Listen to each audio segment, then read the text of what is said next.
And none of these are binary, like you have it or you don't. Instead, they exist on a continuum. It's how much or how little of each of these skills do you have. And this makes our behavior something malleable rather than an identity that we must be stuck for the rest of our lives. And so now that we have a basic understanding of these components, let's look at some real life examples. So if you had a 10 out of 10 mental toughness person, so this is one extreme. So you have somebody who's maxed out all stats in all four, perfectly mental toughness. How does this ideal person behave when something bad happens? They have huge tolerance, so almost nothing bothers them. They have endless views, right? And if something does bother them, the change is so small, it's almost unnoticeable. And as soon as it does happen, they recover almost immediately. This gap shrinks.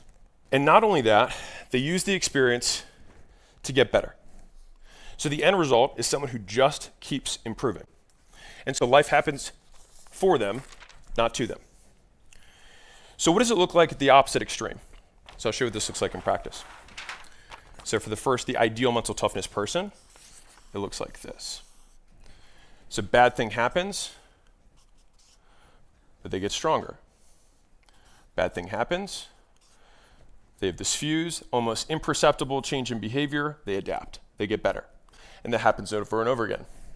Now, in the opposite scenario, a 0 out of 10, the absolute weakest mental person you can imagine, you might know some of these people, it takes very little to throw them off their game.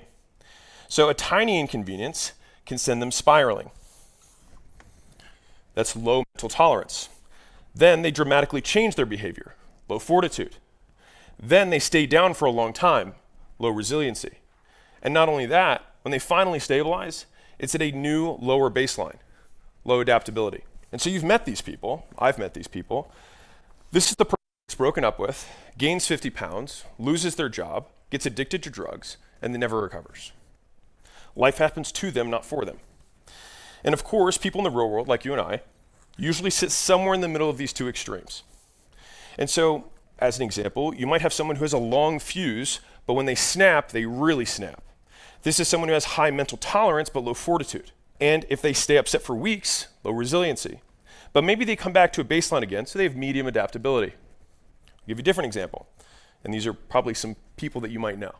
Maybe it's you. So number 2, maybe they have low tolerance, high fortitude, high resilience, and normal adaptability. So that would mean that many things bother them, but they barely change their behavior.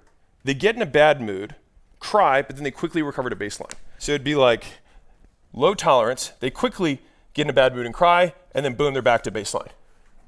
That's what that would look like. Or it's somebody who has low tolerance,